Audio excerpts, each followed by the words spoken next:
Hey guys. Let me see. Sorting all this out. Yes, I did forget to update the stream title. Good catch. Thank you. It has been a night. This is episode 7, isn't it? Wow. All right. Thank you. That should be updated now. Oh my gosh, I can't believe I actually made it.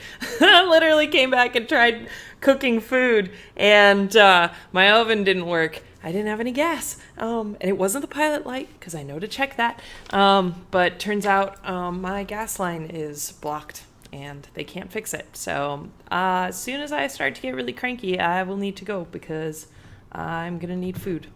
So, let me see. Yeah.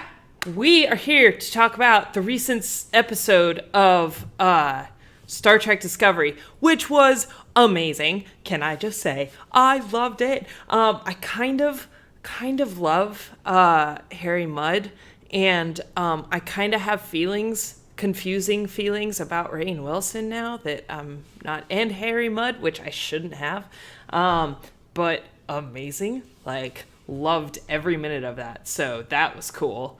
Jumping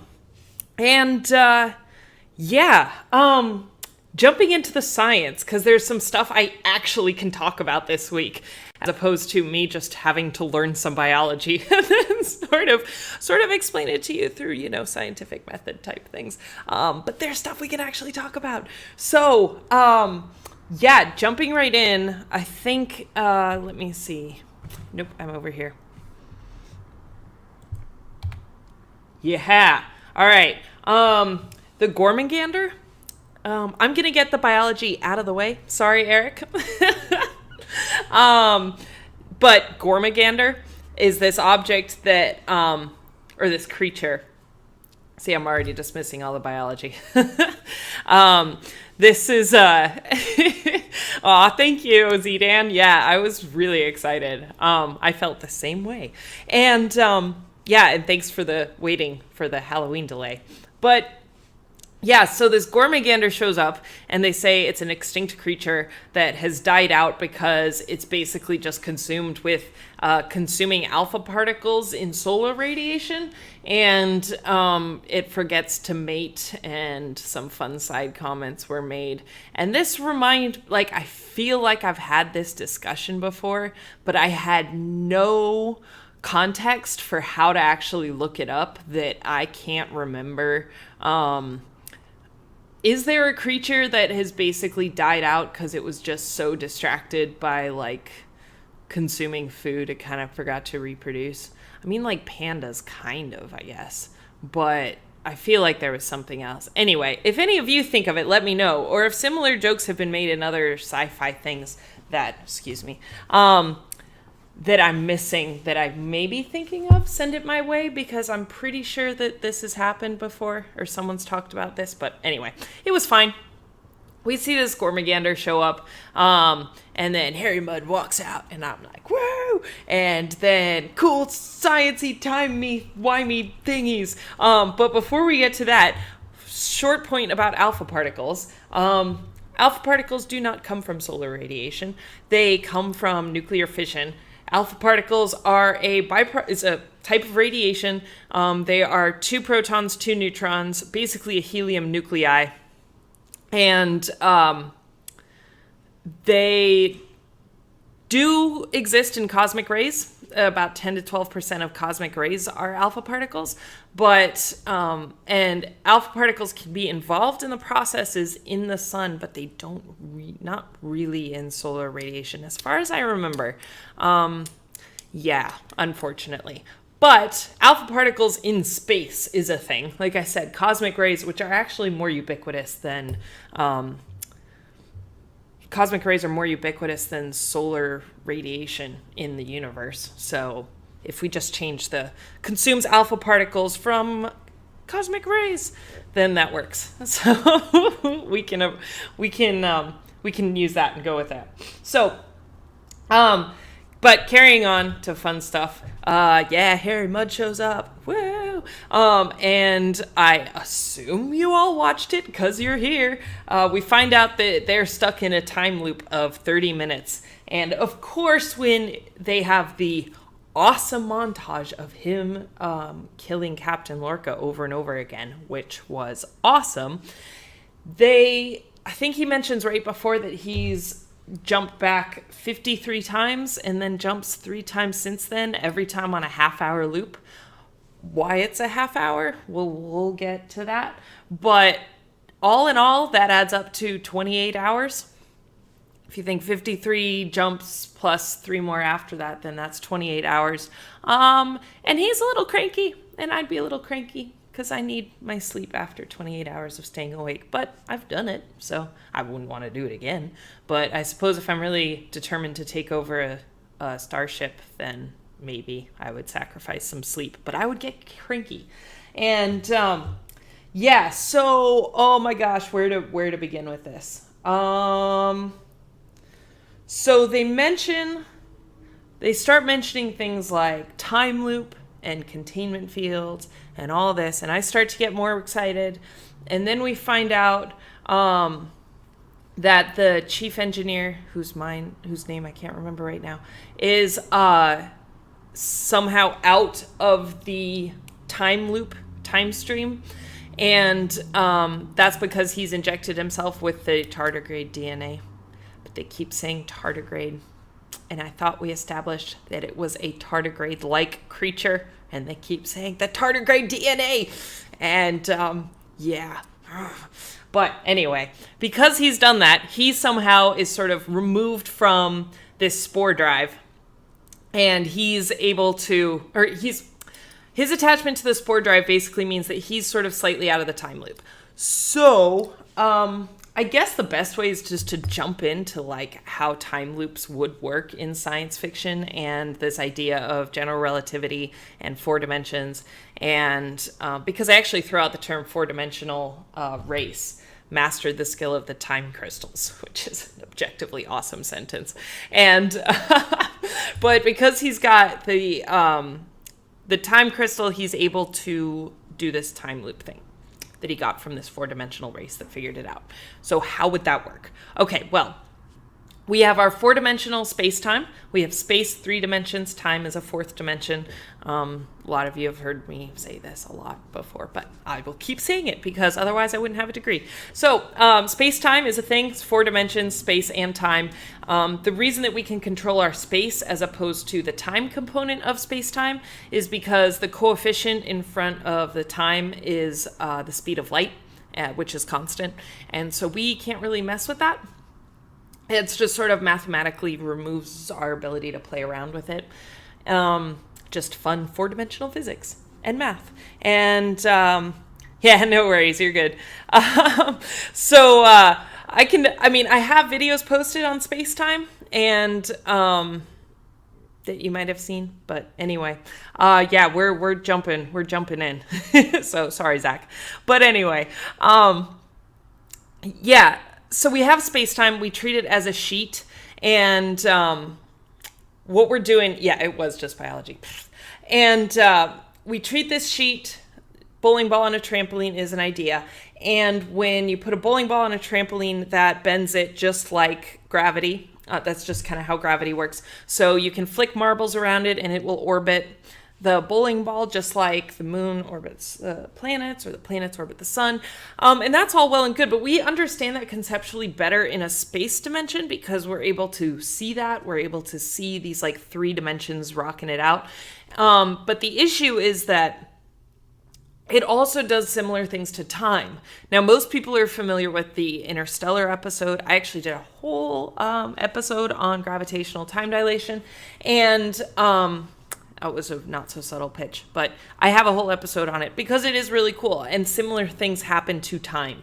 And so when you're bending space-time, you are manipulating time as well. Similar idea, like I said, in Interstellar or like an episode of Star Trek Voyager where they are deep in the gravity well and so time is experienced differently. Won't get into any more detail than that. But this whole concept of time being manipulated by matter is a thing because we have our sheet of space-time. So if we want to talk time travel or time loops, basically, I'm trying to think of the best ways to describe this. But the best way I can kind of think with that is you imagine you create like almost if you think of our universe like a Mobius strip, where we always stay on the outside of it as it goes around. Imagine that Mobius strip just turned into a loop. And so you are just experiencing that time over and over again. So again, you can move forward, back, left, right, up, down, any of those 3 dimensions, and then time continues to progress forward. But if you have your sheet and time, we're going to imagine, like, again, time is a little harder to deal with just because conceptually we have to like picture time. But you imagine time progressing just as a dimension, and then we're able to snap off that space-time and bend it back to the beginning and let that play through again, and then snap it and let it do that again. We're just bending in the same way we talk about faster than light travel or jump drives, that you have a ton of energy that allows you to bend space-time a certain amount that will let you kind of restart back at that time dimension. So again, all you're doing is you're really just playing with, when we talk about space-time, you just have a 4-dimensional matrix. So it's like you're basically just resetting all those digits to say, all right, this is the coordinates that I'm going to. Those coordinates just happen to include time. Now there's all sorts of issues with causality and, things like that, which give us stress dreams. My stress dreams about causality are a thing. But we imagine here he's got some control, and we do the kind of thing that I liked about it is that even though we have the engineer who's existing outside of this time loop, which we'll get into, even though we have the engineer existing out of the time loop, when they start to kind of find code words to go back, every time they go through, it is different, which is kind of cool. That it's not that they're replaying the same 30 minutes every single time, because Jurassic Park, Ian Malcolm, talks about chaos theory and nonlinearity of life and the little water on the hand, and all the little changes will do it differently. And so even though you set your coordinates back to the space-time of a certain period, all of those little nonlinear progressions, chaos, will cause it to play out differently, regardless if you have control over it or not. Kind of cool. And I got to mention Jeff Goldblum, so that works. So how are you able to do this? Obviously, we can't have this time travel now. We need these time crystals. But what would that be? Thank you. I'm glad you enjoyed that. So we have these time crystals, and we talk about, so when dilithium crystals were a thing that were introduced in Star Trek, the way people like me can sort of justify that is you have this concept of E equals mc squared. Energy equals mass times the speed of light squared. And so if you have a small amount of mass, then there's a ton of energy stored in there, because the speed of light is 3 times 10 to the 8, so 3 with 8 zeros after it. And then you square that, and then multiply by that mass. That's how much energy is stored in there. So in little crystals, you can still store a ton of energy. So this is kind of how we justify a lot of science fiction when they throw out crystals, is because you could have some sci-fi crystal that doesn't exist, but somehow stores a ton of energy in there, because it's not just the E equals mc squared, but we have strong nuclear forces, weak nuclear forces, and then when fission happens, then those all get released. So that's another kind of way of thinking about it. But these time crystals, whatever they are, you can imagine that however you use, do I have a picture? I might have a picture. Yeah, I got a picture. You're able to utilize this time crystal and then bend space-time back to a certain coordinate system. What that's doing is that the energy stored in the crystal, so mass bends space-time, E equals mc squared. If you don't have the m, then you can use the e, and you can take the equivalent amount of energy to bend space-time to your will. It still would require a ton of energy, because remember, time's the speed of light squared, but theoretically, you would be able to do that. And so all you're doing is you're using a ton of energy instead of mass to bend space-time and have some control over it, which basically, that's the phi part of sci-fi, because we have that niggly little c is the c, there you go, is the coefficient to the time component, so we're not really able to play around with it too much. So it's a little bit tricky. Now, Zach, you asked about Stargate. I don't remember that time loop episode. It's been so long since I've watched Stargate, but maybe I will watch it and we'll talk about it again. It's sad when I only have like 3 days to come up with all this stuff. So anyway, so we talk about these time crystals. Harness energy in the time crystals. You're able to warp space-time. You're able to go back in time. And we would definitely like to do that, but we're not able to. So, yeah, guys, I am actually talking about Star Trek. It's what I do. Join the club. What else do they talk about? So they throw around terms like non-equilibrium state.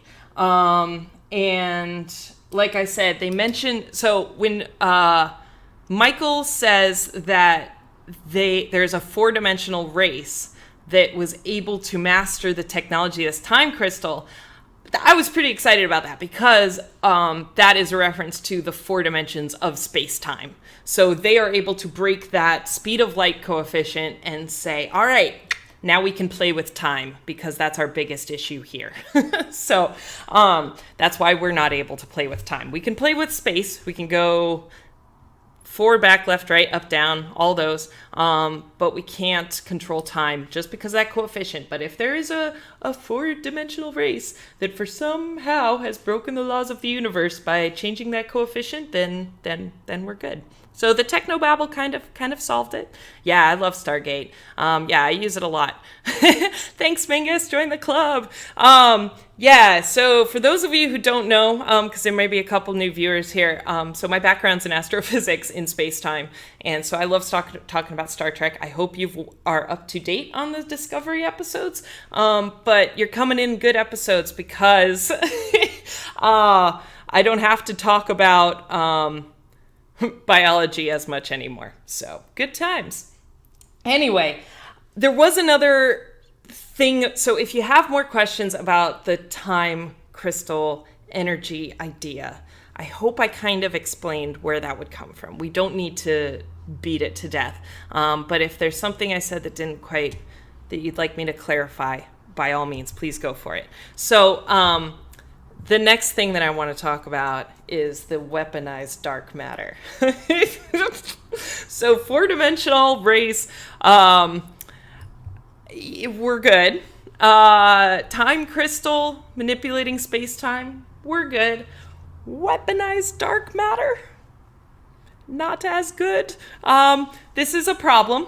So dark matter, first of all, if any of you have seen Futurama, you know that Nibbler's poos are about that size, and they have to drag them to that ship.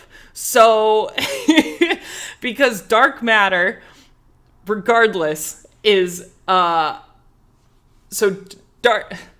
I start going into the world of Futurama and assume that you've watched all that, we should explain what dark matter is. So, people sometimes confuse dark matter and dark energy, rightfully so, they're terribly named, but dark matter is, we have seen it just in the sense that when we look into space and we're studying things in space, again, bowling ball on the trampoline, we see stuff orbit things that aren't there. We see material orbit empty space. So yeah, Bender fans, excellent. So yeah, his poop was dark matter. I'm getting there. So we see matter in space orbit stuff that should be there. For example, this was first discovered about 100 years ago, where using the bowling ball and the trampoline, the further out you are from the bowling ball, the longer it's going to take the marbles to get around. Such as the further the planets are away from our sun, the longer they take to go around our sun. People were trying to assign the same logic to the orbits in our galaxy, and they were seeing that actually the stars were orbiting a lot faster than they should have been. And so for all of the matter that we could see, stuff was orbiting a lot faster. That meant that there was more matter there than we could actually detect. And we couldn't figure out what that is. So we cleverly, the royal we astronomers, have assigned it that term dark matter. Because it interacts gravitationally, but other than that, we don't see it. Now, I'm going to do a VOD episode probably early next year on dark matter. My episodes are starting again in December if you're all caught up. If you're not, you can watch them elsewhere. But I will do an episode all on dark matter, so we can go into more detail on it there. But Futurama used it as ship fuel, which we're good with, because Futurama. Other than that, we don't know anything about dark matter other than it just interacts gravitationally. People try to come up with all sorts of clever explanations, such as WIMPs or machos, and I'm not even kidding. WIMP is weakly interacting massive particles. Clever, guys. Neutrinos are WIMPs, so that's a technical term. And yes, it is a bunch of crap. Fair enough. So machos, they think there might just be a ton of like failed stars, so sad, floating around in space that contribute to this that we just don't see because it's hard to see those objects if they do exist, but there has to be a ton of it.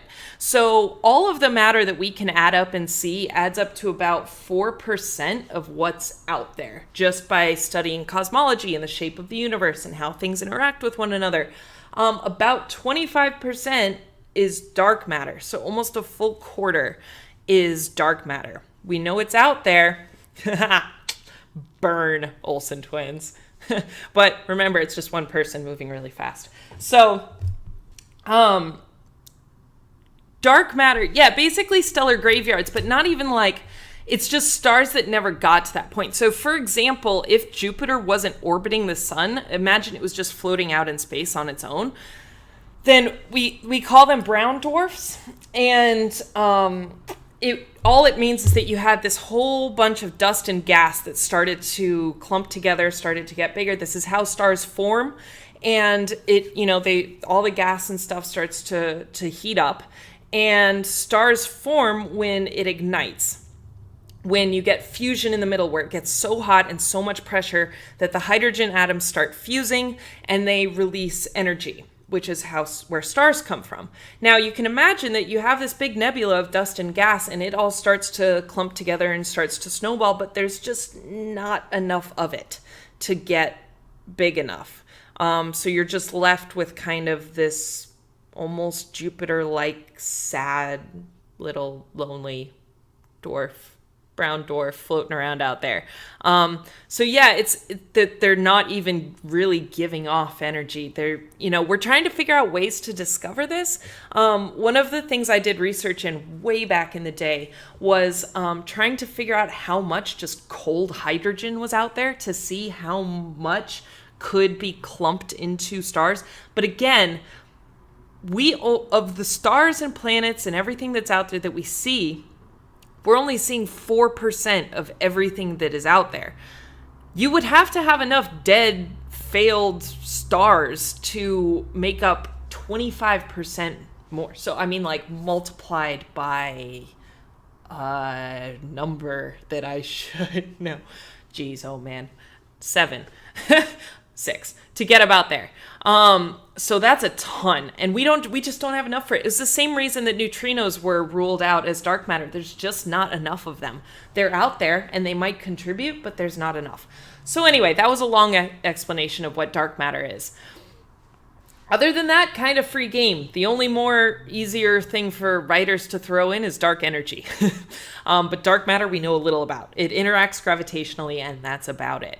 So However, this idea of weaponizing dark matter, sure, because we don't know what it is. I would assume once we figure out what it is, we will stop saying that it's dark matter and start calling it what it is. How do we know it's 4%? Oh, that's a really good question. So math is the easiest way. That's okay. No, Mr. Voidy, it's fine. It's a good question. How do we know it's 4%? Really, what it is like 100 years ago, Einstein and all these guys were trying to come up, Hubble is starting to figure out that our universe is expanding. We're just putting pieces together of the puzzle and trying to coordinate all our observations with everything that we are understanding theoretically. And we're trying to get this balance right. And, when we were just adding things up, it only came to 4% for how our universe was shaped and behaving and everything else. So it's just the fact that, we have this huge puzzle that we can see the big picture, but all we can actually see is just this 4%. And then, like I said, we can observe dark matter because we can see things rotating around. Dark energy has to do with our universe expanding. So these are all just pieces of the puzzle. And it's what we call baryonic matter. So stuff, protons, neutrons, all of that we understand is the 4%. So I hope that kind of answered your question a little bit. So a couple more comments. It is nice for sci-fi writers to make inert lumps of rocks and gas lying around everywhere. It would be interesting, right? And it is actually kind of interesting because there's a ton of technology being developed now to find rocks particularly, because space mining is becoming a thing. And so we're trying to improve our technology to detect stuff that's really hard to see. So we might start to piece together the puzzle anyway, just because people want money. So, hey, fun space research. How did they use Hubble to figure out the universe is expanding? Oh, dude, that's going to take us off Star Trek. I'm going to write that down. I'll do an episode on that. So I do episodes about 5 to 10 minutes long once a week that are pre-recorded. I'm taking a break in November to write new ones and record new ones. So I will talk about Hubble and the universe expanding, because it's not totally into dark matter. So we'll do a separate one on that. So thank you. Hubble. We'll talk about him. All right. Awesome. That's a whole explanation, but it's interesting. And hit me up otherwise, and I can give you some cool resources too if you don't want to wait for me to talk about it. So anyway, all right. Hooray, thank you. Yay. Subs, followers. I love it. Tell your friends. So weaponized dark matter could be a thing. We throw that term out there. It's fine. Dark matter, dark energy. Futurama uses it. Mass Effect uses dark energy. All that fun stuff. So it's valid. So let me see if there was anything else here that we need to talk about. We're going back to the time crystal. Time crystal. You were never here. You were stuck in a time loop. All right. So back to our good friend the Gormagander that I don't need to talk about because there's too much sci-fi in here. And no worries, Mingus, you're good. Don't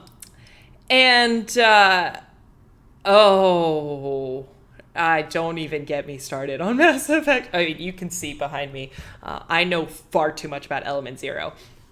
Different discussion. Maybe I'll do that when this series ends. Well, I also stream Mass Effect sometimes on Sunday and talk about it, so hit me up then. Anyway, back to the Gormagander. But I'm not going to talk about it. I'm just going to talk about the fact that it's hiding the giant time crystal. Because remember when I said... Thanks. I need to find the artist for that. When I said that small amount of mass stores a ton of energy you need to warp space-time, to be able to jump and bend and all of those sort of things. Oh, thanks, Edan. Thanks, Eric. I am going to rely on you to tell me things about the Gormagander, cause insanity. All right. But aside from that, we need a ton of energy to bend space-time. Just like in in Battlestar Galactica, they bend space-time to jump drives in other sci-fi. That's how they work. they take them and they say, I want to go to this coordinate, so I'm going to bend that to me, and then I'm going to jump, and then I'm going to unbend it. And this is the problem with, this is just what we were talking about with the time stream, but the problem is it requires a ton of energy to do that. Now, if you're only going back half an hour, maybe that's not bad.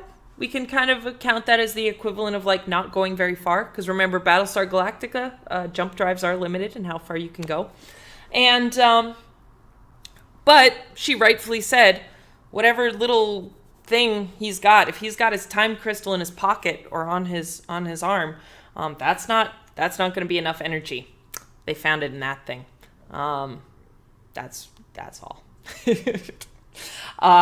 What else was I going to talk about here? Oh, the last thing I was going to talk about is the fact that the engineer, I can't remember his name. If someone remembers his name, please tell me. The one who injected himself with the not tardigrade DNA. Yeah, why not, dude? Seriously. We're not getting into the biology of the Gormagander, because insanity. That's okay, Zach. I'm glad you're here hanging out with me. So this was the problem with the, sorry, there's fluff on my arm. That's disgusting. Sorry, guys. He's outside of the time stream, right? How would that be possible? Okay. We have our spore drive, our network of spores that are allowing us to jump randomly to any place. Look at my other episodes for me talking about that, because I do at great length. But again, it's this whole space and time component. They're using the spore drive to jump space, but our universe is space and time. And so if the spores and the space tardigrade exist outside in sort of a hyperdimension, again, think of space-time as a sheet. If they exist above the sheet or below the sheet, that's what we call kind of hyperspace, something like that. Then they would also exist outside of time, because space-time. I know, Eric, flu powder, space flu powder. So, yeah, sorry you had to see whatever fluff is under there. But yeah, spore drives. That's disgusting. I'm sorry. It's been a day, man. All right. So, yeah, if they exist in a hyperdimension outside of space, then they also exist in a hyperdimension outside of time.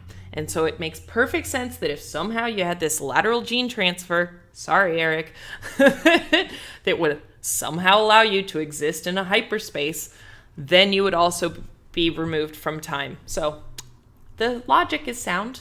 If the science is a bit wibbly wobbly, the logic is good. And then I just put a picture of Harry Mudd back up here because he's eating a really tasty looking sandwich. And I now have weird feelings for Harry Mudd that I never thought I would have. That was what you missed at the beginning. So anyway, that's it for me now. I've got to go deal with my gas and my oven not working and all those things. Yeah, I have confusing feelings for Rainn Wilson now after all of this, because he's killing it as Mudd. Can I just say? I suspect that this is the end of his storyline, because they've got Stella and they all looked super 70s and or 60s and 70s, and they send them on their way. But he killed it, man. It was awesome. So I hope you enjoyed. Yeah, don't worry. I have the opposite problem of blowing up. It's that I don't have any gas, so I've got to figure out what I'm going to eat for dinner. But anyway, that was a quick one, but I hope you enjoyed talking about time travel with time crystals and four-dimensional species and weaponized dark matter. I will put up this recording on YouTube, but you can watch it now or send links to your friends. Again, my regular stream, or my regular, Stamets, thank you. Thank you, Eric. Got it. My regular VOD episodes are not coming out in November to give me time to write new ones. So if you have other things that you want to talk about, from here, I've got dark matter and Hubble. That's a really complicated question, dude. My life is not that easy. Yeah, we will we will put those up starting in December. And you can find me on Twitter at the same handle here, at Dr. Erin Mack. So I usually talk about space and sci-fi. And Mingus, hit me up there. And any quick ones that you want to send real quick, you can send it. All right. No, you're good. No, I love it. This is what I do. I love talking. I love talking space and sci-fi. I'm glad you guys stumbled on me. It's nice to have some new followers. And I will see you again next week. Should be my usual time of Tuesday. Things are going to get complicated and the series is starting to come to a close. So I also sometimes stream on Sunday. And yeah, hang out with me, guys. This was fun. Star Trek. On to next week. Science. All right. Have a good evening, guys. Thanks for hanging out. Catch you next time.